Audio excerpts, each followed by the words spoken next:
Hey everybody, it's me, Derek the Chocolate Botanist, and I am here at the Arboretum in their library. They have a members library, and you can sit here and watch me touch some books and pretend to be taller than me. Now, most of you are not as tall as I am by far because you didn't eat your vitamins and your minerals. That's why I'm talking to you people that are joining. Most of you are short people, okay? How tall are you joining? You're about 5 foot even, okay? 69 Kev Beard, that beard is 7 feet, but you, Kev Beard, are 4'5". Most of you are very short people. I'm 6'3", okay? So you get to pretend to be taller than me for a day, okay? We are pretending and we are going in, okay? So I have all of these books. You said you're 5'10", forward, 7 upward, lies, because you know why?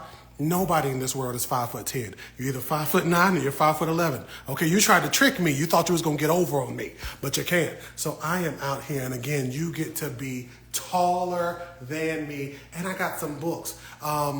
Tag some people, send this to some people. I'm gonna be touching books here at the Arboretum. This Arboretum was a love letter to Polly Hill, a woman who basically loved plants, and she grew natives and ornamentals, and they still continue that by showcasing what is native to the island of Massachusetts, the Martha's Vineyard area, right?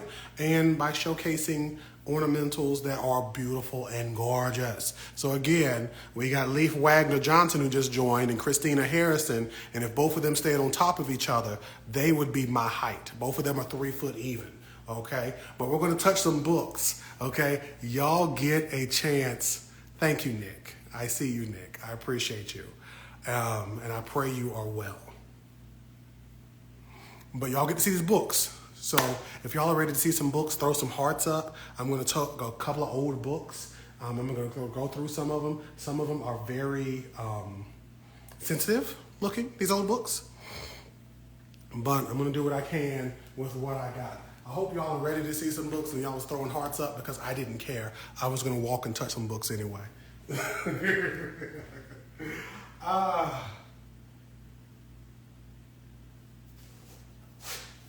Let's do this one. Okay, I seen a couple of hearts.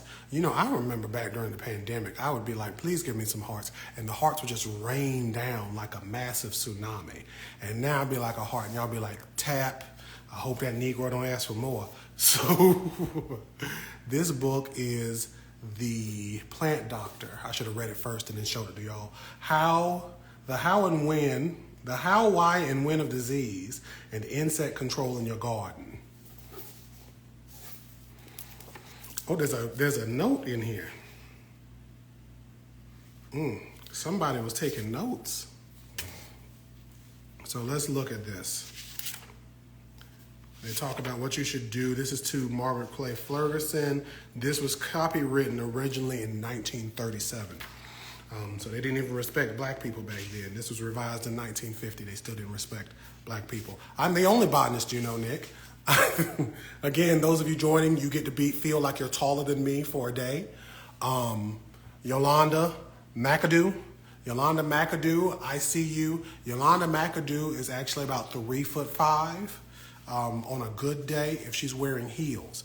And Adwoa is also about 4'2". Now Miss Thickalicious, if she sits down, she's about 4'4". And if she stands up, she's the same height. And then your local Marigold joined. Hello, you're getting to pretend to be taller than me for a day, but I'm calling out all of your real heights. And your local Marigold is officially 4'7". So this is the Plant Doctor. I'm here at the Martha's Vineyard and the Arboretum, and I'm touching some books. So I wanted to go through a book. And this book here, again from the 50s, is telling you what you should be doing throughout the year for your plants. Now, this was printed in the United States, and when I say, hey, just jamming in the pressure again, y'all get to feel like y'all are taller than me for a day. Y'all can ask questions while I'm up here.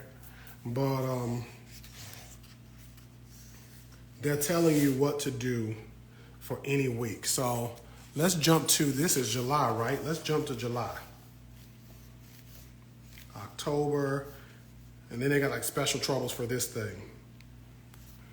So the first week Okay. Hey, Lilo the Don. Lilo the Don sits down. Lilo the Don is about 5'5", but if you stand up, you are 3 foot even. Let's see. So this is the plant doctor. This is the plant doctor, and again, y'all get to feel like y'all are taller than me for a day. So let's talk about what they're saying here you should be doing in July. Again, this book is from the 50s, or from the 30s, and then they updated it in the 50s. So the first week of July, spray for aphids on annual larkspur, delphinium, nasturtiums, golden glow, chrysanthemums, lilies, and other plants as necessary. Spray azaleas for lace bugs. Spray marigolds, zinnias, and other garden plants for Japanese and Asiatic garden beetles. Watch out for weevil feeding on foliage of various shrubs. Spray roses. Okay. Second week, you are spraying for the calling stage. I need somebody who can to tag Black in the Garden in this live. Like tag her, write her name, tag her, Black in the Garden. Second week, you're spraying for the calling stage of scale insects on eunomus, lilacs, etc. You're spraying or dusting your phlox and other plants for mildew, watching out for crown rot. It's amazing, right? And you're removing spruce galls before they open. And then they're spraying asters with DDT. I don't even think we use that anymore. I don't even think we use that anymore with DDT. Thank you, Forward Up 7. You've actually grown a couple of inches now from helping me. I appreciate it. Third week, watch for digger wasps in lawns. Now, first I was like, watch for what? But, you know, back in the day, they used to hate them diggers. And when I tell you, they couldn't stand a digger back in the day, I used to see something that was like no diggers allowed for the digger wasp. They inspect your garden, rouge all plants showing mosaic of other virus diseases. So this is like a whole thing of what you should do each month, and it goes into what you should be doing. But some of these insects and pests may not be in your yard. You may have none of these pests. You may have some of these pests, right? And everything changes from year to year. So this is, again, a quick book. I'm here in the Botanical Garden, the Polyhill Arboretum, and I'm just going through some of their books and showing them out. Those of you who are up here, I got the camera up so you can feel like you're taller than me. Most of you who meet me, y'all don't see me up here. Most of you who meet me will actually look like this. You'll be like, hey, Derek, we hope you're doing good. Oh, my goodness, how did that come on? Most of you who see me will be like, hey, Derek, how you doing? And I'm like, hey, give me a high five. Y'all jump, oh, boop, and I do like that. And then y'all fall to the ground. Like, boop, boop, boop, boop. That's how y'all look. Because y'all are very short. Oh, okay. Ooh, that tickled me. That tickled me. So let's get y'all back up here so y'all can feel like y'all are tall again. There we go. So I'm going through some of the books here, and I'm just calling out random people's heights, heights that I know you ought to be. So, for example, Do In Me, who just joined 7274, that's actually great. She's 42 inches tall. 72 on a good day, 42 on a regular day. It would be amazing. This stand just says, nope. There we go. So I'm going to touch another book. Let's see what book I'm going to touch now. What plant things do y'all want me to talk about? Because if chances are there's a book in here about it, and I can find it real quick. And I'm naming people's heights as they came in, because again, y'all are feeling like y'all are taller than me on today. Because most of you never see me like this. Y'all never can look down on me, even if you stand up on something, because I'm so amazingly tall. Sabatino, who just joined, and Ijomo, who just joined, and Urban Gardening Chronicles, who just joined. All three of them are a foot tall. And Seabass and Sarah NB 2020 are both 2 feet tall. I'm quoting your heights as I remember them in my spirit, because again, y'all get to feel like y'all are taller than me. I'm here in the poly here, yeah, that says lemon squeeze. You're unacceptable. That's your height, lemon squeeze. Unacceptable. Anyway, I'm touching books. I'm here at the Polyhill Arboretum, and I'm just letting people see the books that they got here. They got a lot of cool books. A lot of cool books. Let's see.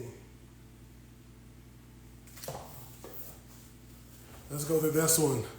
Ijomo, you said you're 5'2", you wish. So you thought you can trick me. But that's something a person who's below 5 foot would say. 5'2". This book is called Mushroom and Other Fungi. And they're showing you different fungi of the time. Now, I want to see when these books were published or copywritten. And this says 62 because different species have been discovered since, like different techniques, ideas, theses, renaming. A lot of science has happened since some of these books were published, but they're good to kind of look and see the history of this book. Ooh, this book is falling apart. So this is a beautiful stem Mycena. Y'all see that? Beautiful pictures, beautiful gowns, beautiful dresses. This is a purple bluet, a rust spot fungus, and a top fungus. This is the top fungus. The thing right here, I think, is the rust spot. And there's supposed to be letters to tell you what's what. But this is a purple bluet. I'll put this book back, though, because this book is kind of falling apart. Those books don't have websites in them either. They really don't. If I find a book from the 60s that has a website in it, they probably going to take me out. The government would. Edible. Are these mushrooms edible, you're asking? I don't think they are. I'm going to see if they have anything about that. Because I've seen something about mycorrhizal. I'm just flipping through books and calling people's heights out. Ty to Bowman and Kay Dulcie Fletcher, who just joined, are both 4'3". I'm calling people's heights out. I got the camera up so y'all can feel like y'all are taller than me. That I am 6'2". Some of y'all may be wondering how I got this high, this tall, not this high. I'm sober. Some of you may wonder how I got this tall. It's actually a funny story. As a child, they told me to eat my Flintstone vitamins, the little chalky ones. I used to love them because they said if you eat those Flintstone vitamins, you'll grow big and tall. So I ate a whole bottle.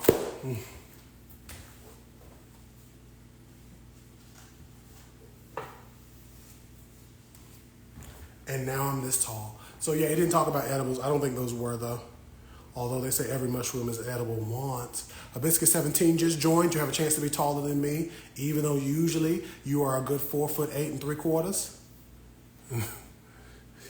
Those Flintstone vitamins were nasty. Njomo, this is why you are 2'7", because you didn't eat your had you ate the vitamins like I ate them, down the whole bottle, okay? I was going to say something, but it was out of taste. Down the whole bottle, okay? Bow. Took them. Went and was excited. Went to sleep excited. I thought I was going to wake up this tall the next day. I didn't. I didn't. So I'm here at the Poly Hill Arboretum. I keep wanting to say Botanical Gardens. Poly Hill Arboretum. And I'm just touching some of the books and reading through them because, again, there is a beautiful library here. Those of you who are in Martha's Vineyard, come and see this place. Tell them I sent you. But I want to touch some books. If y'all was like, hey, we want to see a book about XYZ, I could probably find it in here if y'all started like labeling things out. But I could just start picking them random. Nature's Medicine, Plants That Heal. If Dr. Seavey could read, he would read this. Nature's... I shouldn't say that. Dr. Seavey could read. That's how he knew he was in hell. So, Plants That Heal, Plants is Medicine. We're going to keep going. Y'all ignore me. And this has pictures from the National Geographic. Ooh. So, a plant that cures. Let's see. They talk about chemicals from plants. Ancient Civilizations, the birthplace of modern medicine, which is true. I actually want this book. For those of you who like feet, there's that. There's that. There you go, for free. I wish this had a cap, like not a caption, a thing in the beginning, so I could, where did I get this book from? Y'all supposed to be reminding me where I got books from. I want to find out which plants have home. I want to find out which plants to have home that clean the air, produce more oxygen similar to trees. Trees produce oxygen, but they're not able to keep up with pollution outside. So I can tell you that without a book. There's a study that people misquote often. They often misquote a study that, and I'm going to tell the people, those of you coming in, y'all tell them what's going on, but there is a study that's often misquoted from NASA where they say that these plants, and there's a list that usually has like pothos and snake plants and and begonias and all the typical house plants, and they say these plants will clear the air in your home and blah, blah, blah, blah, blah, blah, blah. Thank you for loving my shirt. And the people will say all these things about what the plants can do, but they don't say that that study was studying plants being in an enclosed space. So in a chamber, not in a room, an apartment, or a house. Because if plants could clean the air in your space, a couple of plants could clear the air in your space, they would be able to clear out the pollution in the air. And a lot of people don't mention that because that's not a selling point. So they want to sell you on Forward 7 that you can get these plants and do it. If you want to clean your air and you have the finances to do so, and you're like, my air, get like good quality air filters or one of those little air purifier machines. But outside of that, there's going to be no plant. And I'm a whole plant biologist. I'm not just some rando selling things on the internet. I am a whole plant biologist. It's no plants able to do that. Because again, if and they were, we would not have global warming. Now, what was I talking about? I was telling people, all of you, how short you are and how I got the camera up high so you could pretend to be me for a day. You could pretend to look. This is how I see all of you. Actually, y'all be looking like this. And I'd be like, hey, chocolate botanist. And I'd be like, hey, little one. And then I pat you on the head a little bit. Y'all are really short in person. I was one of those who purchased a snake plant for that reason. Ijomo, the people got you. Now, granted, it's beautiful to have the plant in your house, but you have to be so cautious, so careful, so mindful of misinformation. Okay, we have a person who's asking from Seek Star Art. Any plants helpful for stroke recovery? Nothing I can think of that's supported by scientific research. There is, I feel like horticultural therapy that could probably be beneficial, but that's not like the plant, like something in the plant just like fixing your body, but it's the process of the therapy of horticulture, which isn't widespread. Horticultural therapy is basically using plants in order to help the mental aspects of a person, right? Most people wouldn't think of that as a thing for therapy, right? It would just be, but it's something as simple as taking care of the plants, is doing something with plants, doing something plant-centric, having a beautiful botanical space you could sit in, doing something with herbs, some type of craft with plants, things of that nature. So if you could find that in your area, go for it. But a lot of the plants that you may name that are supposed to be, and I say supposed to be and often allegedly when it comes to plants that are supposed to help with stroke recovery, a lot of that is just based off of a person feeling it can, or a person just saying, well, because this plant can do this and this and this, and again, they're just saying it. There's no reproducible study or data. They're just misleading people. And the one thing I don't want plants to be used for is misleading people. Hello, Cola. I'm in the library at the Poly Hill. You texted me and I couldn't text you back. Now, see, Cola has seen me in real life, and she never sees me like this. Usually, Cola sees me like this. I'd be like, hey, Cola. And she'd be like, hey, Derek, how you doing? Because she's way down here, and I'm way up there. And I'd say high five. She'd be like, and she tries to jump. But, you know, no matter how high you can jump when you're this tall, you can't reach my arms because I hold my arms way up here. But I've been talking about how short everybody is on the live because I feel like if people ain't going to join in, I might as well talk about how short you is. Anywho, like Brad M. Sim. Brad M. Sim is a good 4'5". And this is why I have this up here. So you can pretend to be me for a day and pretend to be tall. So this is a medicinal botany book. And it talks about the ethnobotany or the history of these plants. And this book, I kind of want to steal. I won't. So I'm just going to like do like this. Nature's Medicine, Plants That Heal. Because instead of me taking a screenshot, this is going to be on YouTube later. And I'll just try to get this book because this has a lot of great information compiled into one area. So I just been touching books. Oh, a lot of people joined. A lot of short people. Y'all know Randy Newman wrote a song about you people. OS4. Where did I get this one from? MNOS4. SW4. I feel like these books are not back where they're supposed to be. Because all these books are out of order. I feel like I've been trying to put the books back where they belong. And this is why I'm getting frustrated. Hey, party people, I'm just touching books in the Poly Hill Arboretum. I'm out here in Martha's Vineyard. I've been talking about how short all of you are. I'm 6'3". The rest of you are short people. I have a super insane Reader's Digestion book that's like medicinal plants and herbs. Send it to me. Hey, Christoph!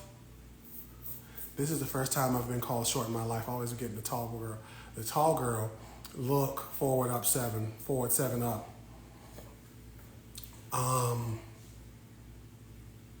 You're short. And I can say that you're a short woman. You're a little woman. They wrote a book called Little Women. I thought it was about you. Christoph says, where am I? I'm in Martha's Vineyard at the Poly Hill Arboretum. I'm in the library. There are all these books. I'm going to take it down so y'all can, I'm bringing you back to reality. You got to go eat. Cola, I'm going to be off here in like 5 minutes. They got all of these books, like literally all of these books. And I walked up and showed some other stuff earlier, but they have me on the other side here staying, and it is beautiful. And they have all of these cards where I guess you can write down notes and books you may be looking for, information you're looking for. And it is just beautiful in here. And when I say beautiful, all these books, I mean so many books. And there's more books up there, right? So many books, so little time. The Herbal or General History of Plants from Gerard. I spoke yesterday at the here at the Poly Hill Arboretum around 5:30 last night. I recorded part of it. And somebody who was a documentarian was like, Derek, I want to record you talking. And I said, really, you do? And she said, yeah. She didn't sound like that, but I'm giving her that accent. And she was like, I'm going to record you because I got my fancy camera stick and my gimbal. And I said, you got your fancy camera stick and your gimbal. She said, I got my fancy camera stick and my gimbal. And she recorded me. So, yes, and I also have a lot of plant old books. So let's go through this one real quick. This is a big book. So this is like one of those big, like you went to a plant biology school and you're learning about these plants and of the history of plants, like of history. Like you see how it's spelled different? Like it's slightly different on each one. Of bellflowers. And they tell you about the bellflowers and they see something. Let me see if I can find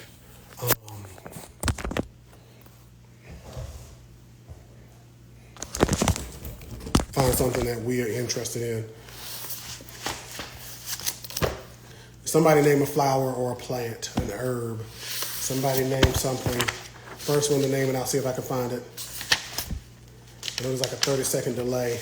At the complete 1633 edition from 1633. I did not mean to drop y'all. Y'all were so small. 1633. Somebody name a plant. Let's see if we can find it. And this was copywritten 75. From its inception in ancient Greece. We have dahlia, wheatgrass. Wheatgrass was the first. Ooh, I could tell when you typed up wheatgrass, she was like, I don't know nothing else. But look at this. This beautiful art. Let's see if we can find the wheatgrass. And these old books like this, like I do everything online, but I love these old books. And this has a whole big thing to the lore. They did these big honorariums. Let's see, some stuff in a language I cannot read. This is probably Latin or something. To the well-affected reader and purveyor of this book A, Saint, greeting, and some other people. Etymology is dope. They heard, ooh, this is a lot. So they had these editions. Oh, they're using Latin names. What is the Latin name of, hey, Gifted Hands Farms, what is the Latin name of wheatgrass? We said we was going to do that one. I might have to skip to one that I actually know because I can't. Wait, this is one I know. Isn't it? Hyacinths. It is. Ha-ha. Look at God. And these are lilies. I thought so. I was like, these look so familiar. So I'm going to have to set this up where I can actually read. And y'all see this without me holding this phone. So y'all hold on a second and keep throwing some likes and hearts up. Short people got no reason. Short people got no reason. Short people got no reason to. There we go. Okay, y'all see this? Now it's almost like you're in my head. So let's talk about these and flowers and plants were grouped differently back in these days because back in these days, hey, everybody who's joining, y'all could have been as tall as me had y'all got here earlier, but I moved the phone. So now you're just a regular height, which is my height. Plants were arranged differently back in the day because back in the day, they would arrange these plants like by shape because they didn't know DNA back in the 1600s. Like I think DNA, the concept of it, was in the 1700s maybe, but I can't remember. But it was actually quote unquote discovered in the 50s by a woman whose name I cannot remember. But they did everything by like how it looked. So of white lilies, okay, we're reading right here. Zoom y'all in so y'all can see with me, okay. There be sundry sorts of lilies whereof form be wild or of the field, others tame or of the garden, foam white, others red, some, that's a some. Okay, we're reading in Old English. Hey, people joining, I hope y'all are sharing this while I'm trying to struggle through and read a book. Okay, I be reading books online, and hope y'all like that. Some white, others red, some are our own countries growing, others from beyond the seas, and because of the variable sorts, we will divide them into chapters, beginning with the two white lilies, which differ little, but in nature, place of growing, or native place of growing. There we go. These U's being V's and stuff is really throwing me for a loop-de-loop. Okay, so now they got this picture right here. And this book is the one I really wanted to show y'all. Okay, I'm glad y'all are here for this because this is the one I had wanted to show you to see. So boom. So the white lily, we are right here. I'm trying to keep a zoom in so y'all can see this. Hopefully y'all appreciate this. The white lily has smooth and this is the description, full body leaves of a giraffe or light green color. Is that of a grass? Ooh, God. I guess that's a grassy. That's supposed to be grassy. It's hard with all these different letters being all these different things. The stalks be 2 cubits high, sometimes more. I'm going to stop reading because I'm tired of reading this. But you can see how they have a lilium album and a lilium album. And they show these different setups of how the plants look. This is how people back in the day would have been able to identify a plant and know what it looks like. And I wonder, because this is probably not in alphabetical order, I wonder if I can find a plant whose name has been changed. So we update the names of plants every so often. And there's one I'm looking for. Ooh, it's going to be hard to see here.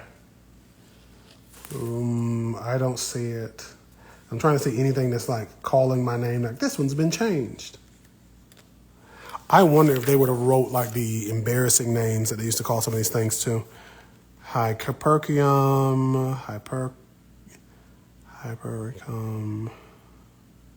So that's H, sedums, but these are out of order. These are additions.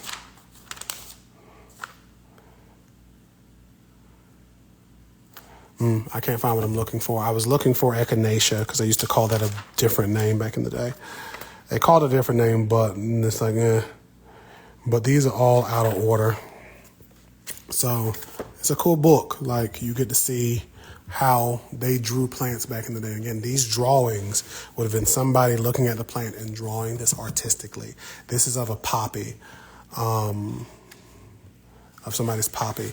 Right, and they show the different types of white garden poppy, black garden poppy with the E, the white jagged poppy, and then the double white and black poppy. And it's of garden poppies, of the rose or wild poppy. They have another wild poppy over here.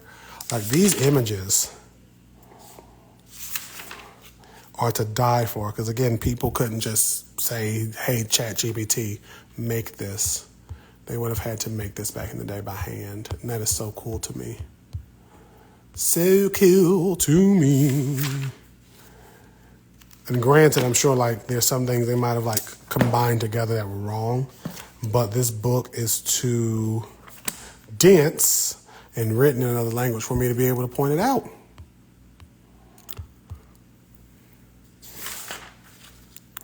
Of Goat's Beard or Go to Bed at Noon. Now, that's a name there.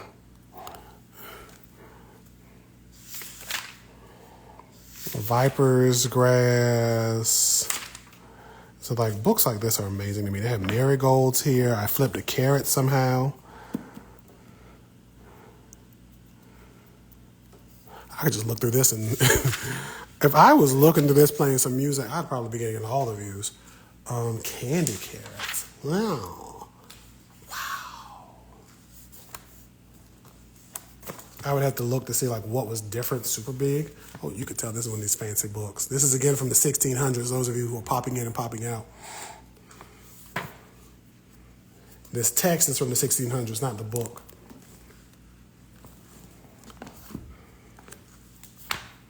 Wow, bladder nut, fickle nuts.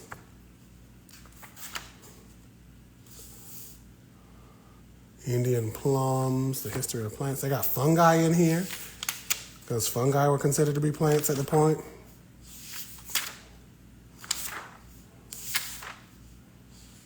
Coral. How did they even do this back in the day? Wow, so coral and then toadstools.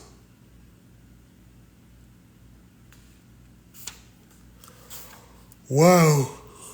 Well, that yawn means one thing.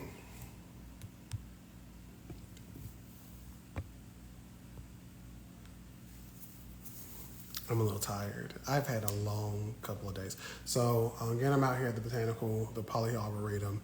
Hey, Jay Nicole. Hey, Long Indigenous Roots. I'm here at the Polyhill Arboretum. I had y'all taller than me.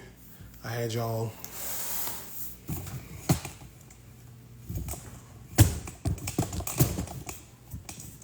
Where's Derek? He's right here. I had y'all looking down on me like this. Mainly because I was like, let's do something different. And again, all of you are short people, and I'm 6'3". So these books are dope. I just want to touch every book in here, but I know I don't have time before I leave tomorrow. I literally like want to, because I'm just like all this information, and some of it may be outdated, but all this information. The book was published in 75 or copywritten in 75, but the information out of the book is from 1633. So they took a text from 1633 and basically made it available in the 70s for you to be able to purchase and buy. And chances are this is online somewhere now. Like a lot of these old plant books, you could probably get basically scans or PDFs of in the now time. And that is Justine Iso, who, again, all of you being this tall, I hope y'all are, enjoying it. Because, this is just my regular world looking down on y'all. But old books, and they have put books in here from the 50s, I'm sure for the 30s and 40s. Like if you go to some libraries, there are some books that have recipes that people used to use and discovered from however long ago. And they tell you how to do things that people would have done back in the day. Like some people's family recipes are somebody's recipe from a Reader's Digest or a magazine. It's amazing how these books can be a part of our world and a part of our life. But I'm gonna go.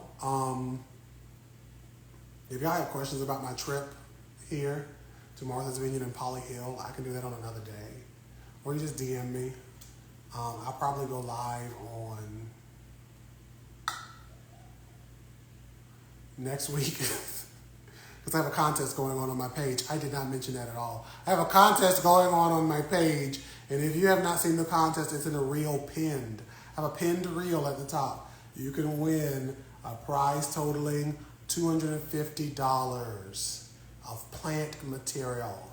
There's going to be one day, I'm just going to go ahead and speak it out and Jesus will make it happen. There's going to be one day I'm going to give away $1,000 up here on my page. I'll just be like, you know what? Like, let's do two people get $500. Here you go. Like, I want to be on that Mr. Beast energy, but like Mr. Plants. I don't know. Anyway, I hope you all enjoyed today. Again, looking at me like this, I feel like when I'm this close to you, it's intimate. And I want you to intimate.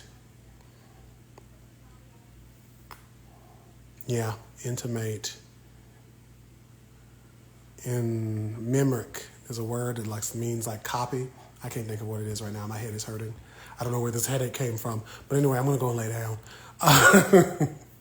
Y'all have a good one. Y'all enjoy yourselves. Check out that contest on my page and do the rules, whatever it said. And I'll tune into y'all later. Thank you all for joining. And Mary, keep up the good work with your plants.